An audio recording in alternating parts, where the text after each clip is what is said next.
Life can be messy, Life can be unpredictable, but a whole lot of love. and a little wine makes it all work. This is Love and Jesus Juice.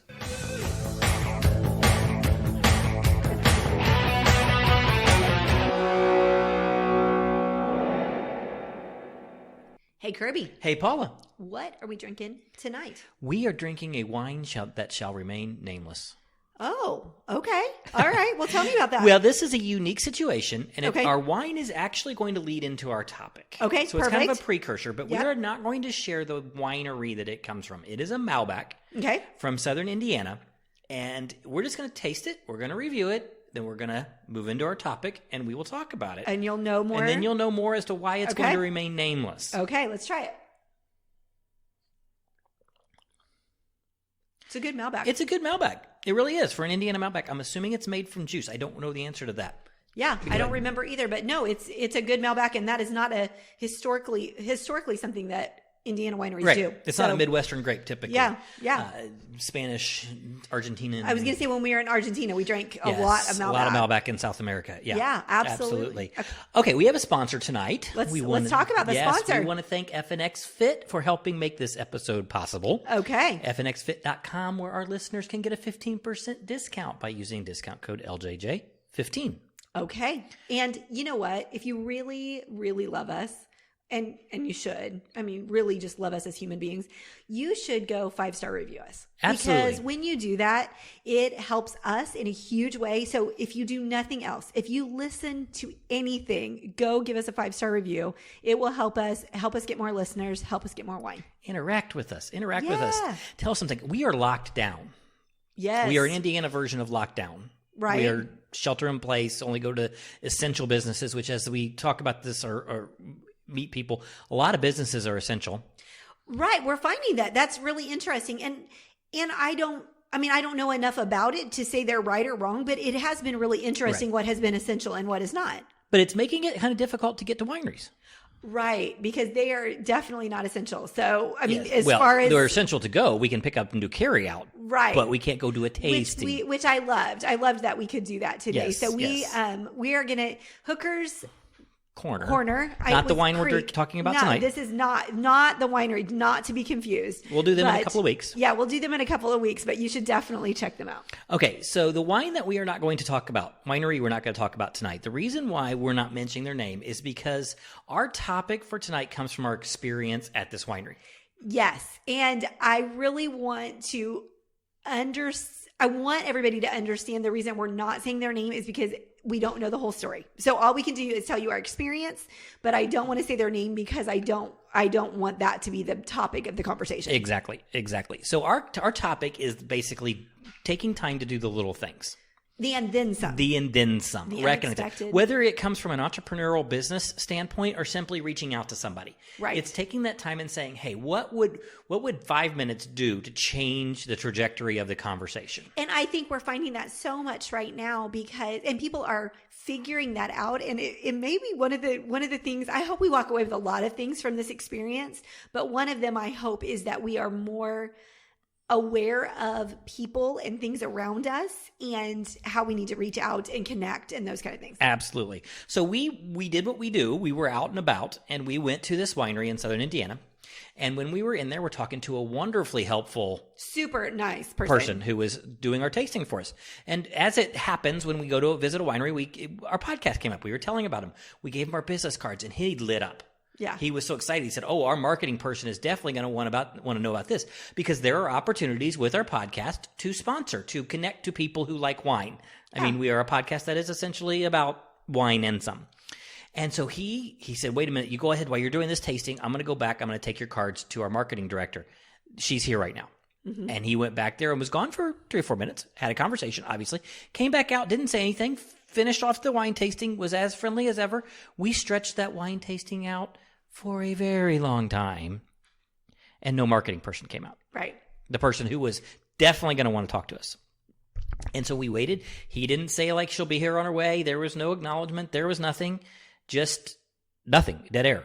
And so after 15, 20 minutes, I even went to the bathroom. I didn't have to go to the bathroom because I wanted to get a chance for the marketing person to come out. Did not come out. And so we left. We purchased our bottle of wine and we left. really not any skin off our nose. Because we didn't know if that person was on a phone call, they could have had anything going on, right? Thousands of reasons.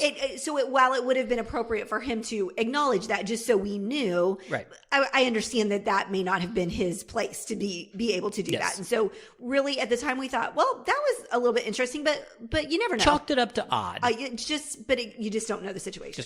So we got back and we decided when we got back that we still had their bottle of wine. We didn't talk to the marketing person after kind of being encouraged to.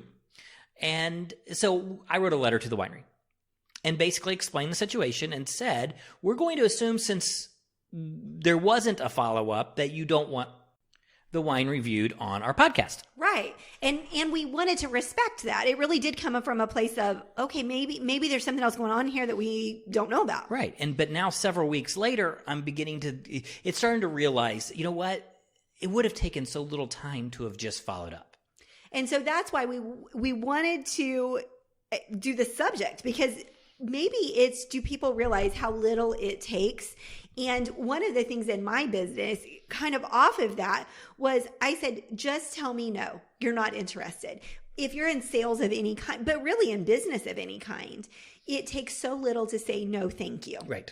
And really, that is no skin off our nose. It doesn't mean it really doesn't affect me. I understand that it does some people, but you've got to assume that they're professional, and that saying no thank you is just that. No thank you. Yeah. And what is there's never a downside to being polite. But there's always a downside to just flat out ignoring. Right. And in the instance with the winery, we weren't asking them for anything. Yeah. So literally all they had to do was say, thanks for stopping in. Yeah. Honestly, because we were shot an email. Yeah. Even through the email conversation, there could have been a quick, thank you so much for stopping in. We're so glad you did. Because we weren't asking for a donation. We weren't asking for promotion. We literally were not asking for anything. Right. At this point, the only option is to either assume they disagree with our podcast, or they aren't proud enough of their wine to run the risk of it being quote unquote reviewed, which is too bad. Yeah, because it's good. It's pretty good. Or they're just completely disrespectful to potential avenues. And I've been in business. I get sales calls all the time. I understand that. I just got one the other day with somebody about helping me get my receivables straightened up so that I could bill people. And I'm like, appreciate your call. I understand. It's your job to call me. Mm-hmm. I have so few receivables that I can control them. I'm fine. So thank you very much, but I'm not interested. It was very little effort to be polite in that conversation. Yeah. And then I remember years ago when I was actually selling advertising, I was reaching out to a very large hot tub manufacturer in the Midwest trying to get their advertising business. And they just flat out refused to return a phone call. It was always a voicemail. And it wasn't even a gatekeeper. It was a voicemail of the person who was in charge of that. And I was like, I even asked several different times, all I'm asking for is a polite no. Right. Never got the polite no. Therefore, they will never be someplace I will buy a hot tub from. So how do we take that into regular life? Because we both are in sales and not everybody is. So thinking, how does this relate to the majority of the population? What does that look like as far as expectations from businesses, but then just as human beings in the world? Well, at the human being level, I think that's a great conversation to have because it is both a business conversation and a personal conversation. Right? Yeah. But it's not hard to hold a door open for somebody. Right. It's not hard to have a smile. It's not hard to assume that the person checking you out at the grocery store, the cashier person, is tired and their feet hurt. Right. And being nice to them. And taking a deep breath if the line's moving a little bit slower than you want it to be. It doesn't take that much to just go, okay, how much is this really costing me? Mm-hmm. And where can I be a blessing instead of a burden? And so it is that little thing. Like, can you smile instead of look angry on your face? Which is hard for me. I have an angry face. He does. His face looks angry even when he's not. Like, I tell him, if you're not miserable right now, you may want to notify your face. But my brain's so busy processing. Yeah. It's hard. Yeah, absolutely. So if you have one of those faces, be aware of it. Truly. Yeah, I mean, that is part of it, is let your face know that you're not miserable. But then just dropping a note, saying hi, welcoming people into whatever space you're in is such a big deal. And smiling at your waitress. Yeah, all of those. It really is the minute things that you would be shocked at the difference it makes. Right. Well, and you talk about the dropping a note. The concept of the handwritten note is very, very underused nowadays. Right. It's kind of archaic. Mm-hmm. But anybody who is out there who's ever gotten one understands how they felt when they got one. Right, exactly. And the thing is, again, how little time it takes. Mm-hmm. And so I have a basket of note cards, blank note cards. Blank card. There's nothing on them. It's literally a 4x6 or 4x3 cardstock. Cardstock you could cut. And so when I was talking to some of my friends that are really good at that, and I said, okay, tell me about this because I want to be better at it. I understand that it's important, even if it's a few words on a note card that gets mailed. And they said, well, we keep everything together. Like we have Sharpies, colorful Sharpies, some stickers, some note cards, and some envelopes and some stamps. I mean, like right there together. And so I started carrying that around with me. And so I am much better about it now than I used to be. Right. I still am not great at it. Right. But I understand that it's important. And I'm working really hard to get at it. My biggest barrier in my life is my atrocious handwriting. So that always held you back. That always held me back because my handwriting looks like a fourth grader. It really does. Well, that's kind of an insult to fourth graders. It's that bad. And so I've always held back from the handwritten note because I thought it looked unprofessional. But now I'm realizing that it's a trade-off. Yes, I look like I have got bad handwriting, but the message that's received of the importance is well worth delivering that with a little bit of 5 minutes to send a card out. And there's lots of ways that we can do this. And if anybody who's ever been in business or ever gone into a business, you know which ones are pay attention to the little details. Oh, for sure. And that's another area that doesn't take much. It's just paying attention to the little details. Yeah. If you have a public restroom, is it clean? Mm-hmm. Is it refreshed regularly? Is your showroom, are there cobwebs in the corners? Little itty bitty things that make a big difference on first impression or on second impression. There's an expectation, and every business is going to be a little bit different, but there's an expectation in your industry that your place of business will look this way. And, as you were talking, though, I wonder how many times we don't do the little things because we're overthinkers. Yeah. And so we start thinking, my handwriting's not great, or will anybody really notice? Or is that even important? Or if I contact this person, are they going to wonder why and they're going to think it's weird? Mm-hmm. So we have a tendency to overthink it rather than thinking about it from our perspective. What would we think? We would just be excited that we got a note, that we got a message, that we had the door held open for us. Whatever the situation was, we would just go, thank you, and smile and nod at the person who's smiling at us. Or I know my parents have always been great at talking to cashiers and people like that, just in stores. They will which is very much how I was raised. So it's not weird for me to do that, but for a lot of people it is. So if that's not your thing, how can you connect with people? How can you do that? And then some without that. The generation before us, and maybe going back the generation before them, the idea that everybody should be made to feel important was very, very strong. Was that, though, if you think about it, was it because our population was small? So, like, when they went to the grocery store, they did know everybody. They did know everybody, but you used to tip the garbage collector. You used to tip at Christmas time the mail person. But the mail person used to come to your door, not just drive the car by. The mail person, Yeah, I mean, so there was this stretch of if they provided a service for you, you were gracious to them. You had gratitude for that service. We've gotten out of the habit as society of realizing that people are providing a service for us. Right. Not to us, but for us. And there's this big movement right now, and I'm totally going off new thoughts here, but there's a big movement right now about going the European style of wait service, of paying them a wage, but no tip, no gratuities. Because when you go to Europe or even Europe-centric Caribbean countries, what they say is that the servers get a living wage. Yep. And if you actually put a gratuity on the bill, it doesn't work its way back to the servers. Right. Because there's an expectation of level. But what we've experienced in there is there's never exceptional service either. That has been our experience, that you don't see it as often. Unless it's a very, very small business. Yeah. And there's kind of ownership among it. Yes. Whereas in the United States, we are a tip-driven wait service environment, and people's income is reliant upon the level of service that they give. And I do notice a difference between ones that are invested in making as much from their gratuities and those that aren't. And so we thank people for that. I think if we kind of as a society really, really focused on these people are doing this generously to us, we need to be generous to them. And unfortunately, that's the problem with the living wage or the tips, is that is how we look at it. That is not how the rest of the world looks at it. And so we've had some great waitresses that we've ended up knowing better. Even our daughter worked at a couple of really nice restaurants, and she would have people that would come in and she would be gracious and kind, and we knew that because she would get great tips from a lot of people. And then she would get a table that was absolutely just ruthless and, wouldn't tip her at all. So unfortunately, there's both sides to that coin. Right. And we've talked to servers who absolutely did not want a change like that because they were making six figures basically waiting. But we also have a society that has this whole level of restaurant that is not nice, but it is nice. Yeah. And so the bills aren't that big and the 20% tips aren't that big and people aren't tipping.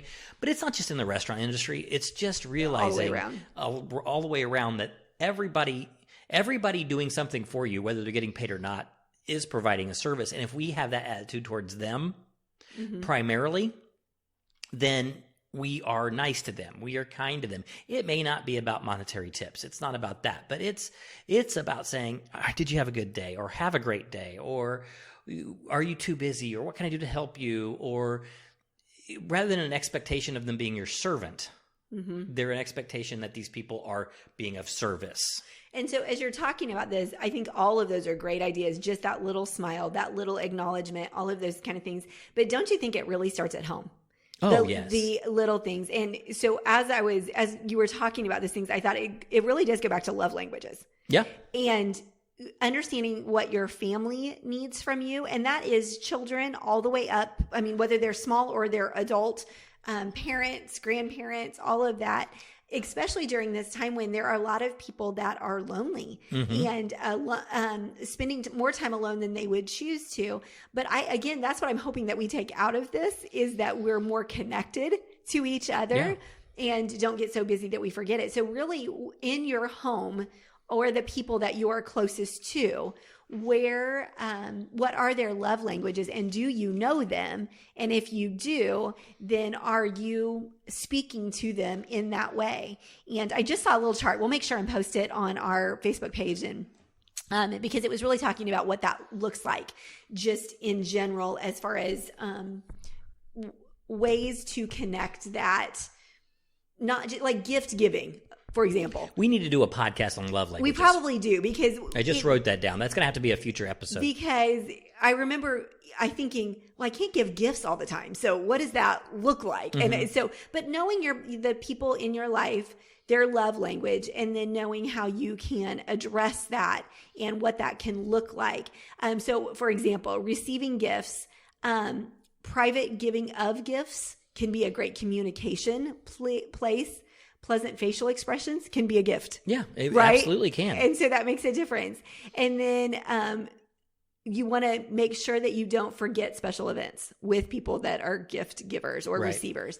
And so just things like that, knowing who the people are that you're connected to and knowing what's important to them is really, really important. And I feel like it has to start at home.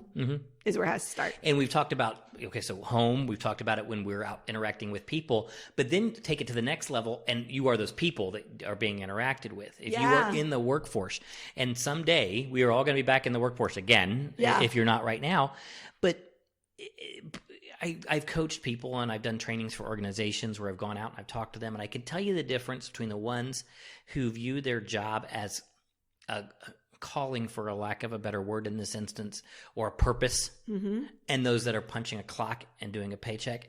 And so I would encourage our listeners that if they tend to look at a job as someplace they show up to earn a paycheck, to kind of reevaluate that. Because when you look at your job as a purpose to bless, then it doesn't matter what your job is. Yeah. You could be the person pumping gas, if there were still people pumping gas. But we used to use that the world needs people who pump gas. But when you do it with excellence and you do it with a blessed, how can I be a blessing to the people I'm interacting with attitude, you can be the most powerful person in that person's day. I remember years ago talking to somebody who had been in a factory for a long time. And then I can't remember what the situation was, but he started being the trash man, like in their community. Mm-hmm. And he said, before I did that, he said, I had a different perception of what the trash meant. And I think we all do. Oh, of course we do. And not that it's right or wrong, but it's just that job has a thought process. And we are by definition self-centric people. So when we see somebody doing a job we initially wouldn't want to do, we just discount it. And we couldn't live without it. Right. And so it's not, so it's important. It is important. And I remember he saying, and this has never left my mind. He said, I treated that job like every person I was, quote, taking care of mm-hmm. was important. Mm-hmm. And he loved his job. He loved it. And I asked him so many questions about that because I said, okay, I love your attitude because I'm not sure I would be as gracious if I was doing that. I would think like, I've just got to get by in this job or I've just got to do this thing. And he said, those people are my customers. And if I don't pick up their trash, then they're going to have a mess. And so if he got the chance to visit with them for a second, he would greet them. And he got huge tips. He said his tips were huge. And I said, but here's the thing. You were kind and gracious to them. You would pick something up if it fell out of the trash can onto the ground or whatever. And so he did the and then some, but he really did look at his job like, I have a purpose and I am going to do it with excellence. And I will never, that has always played in my mind. Like no matter what job I have, I want to do it with excellence. And the thread that you're tying this entire conversation to in your statement was that if he didn't do his job, something wasn't done. Right. There was a portion of society that didn't happen. Yeah. And we are learning more than anything else right now during this, what are the essential businesses? Yeah. How intertwined everything is. Because an essential business is somebody who provides, let's just break it into the broad things. Their medical, their safety, their emergency, their mobility, mm-hmm. their trade, mm-hmm. their food. Okay. But then they take it to the next level that says, or if you are a business that supports one of those. So now you open up mechanics and manufacturing and garbage collectors. And I mean, you realize how many cogs there are in our society, that there are very few jobs that aren't somewhat connected to the necessity operation of our life. And so whether you are looking and thinking about the garbage collector in front of us or you are the garbage collector, understanding that if society starts to fall apart when that role isn't filled. Right. And so if we would all treat our jobs like they're important, but even more than that, treat other people like they're important. Which brings us back to the little bit. The little thing. It really doesn't take much. And if we would just understand and value everybody. Yes, the way we want to be valued, but I think sometimes that has a weird connotation because we don't treat ourselves with value. Right. And so I think that's where that kind of falls apart. But if we understood that, yes, we're important, but there's not a particular job, a particular person, an age, a demographic, like there's nothing that says you're more valuable because of what you do than anybody else. Or vice versa. And so we just need to be gracious and kind to everybody and help them feel important with a smile, with a note, with a door open. It really doesn't take that much. Right. And it's a simple concept. It really is. It's a simple concept. Do unto others as you would want them to do unto you. Mm-hmm. But understand your worth. Right. In that. And take it to the next step. Take it to everywhere. So going back to our sponsor, yes. One of the things that we love about FNX Fit, which we didn't cover at the beginning, is that they are a source of supplements and energy pre-workouts and post-workout and recovery and CBD and all of those health-centric things we can do, but that every purchase that goes through fnxfit.com, a gallon of potable, drinkable water goes to somebody in the world that doesn't have it. Which, okay, let's be real. You can make a difference. You can make a difference. You can make a difference. I don't care what your job is, what you're doing in life, you can make a difference. So I would love to see, okay, so that's how they choose to make a difference. That's how they choose to make a difference. So what are you going to do this week to make a difference? So that's my challenge. I'm throwing it down. I want to hear from you guys. What are you doing to make a difference? And it does not Please don't hear like you need to go out and drill a water well in a country that doesn't have them. I mean, that's great if that's where you are. But what if you just decided you were going to hold a door open for somebody? So tell us one way you made a difference. I don't Just care one. how small, how little, and how would they tell us? I think they should go on our Facebook page. Go on our Facebook page. Or our Instagram. Instagram. Yeah, those would be the two probably Both quickest ways. At Love and Jesus Juice. Yeah. Come tell us what you're doing and then throw down your own challenge. Is there something that you would love to see Kirby and I do to make a difference? We would love to hear about that. And if you tell us, we'll tell everybody on our podcast. Absolutely. We'll share it with the world. Thank you so much for sharing your quarantine time with us. See you next week.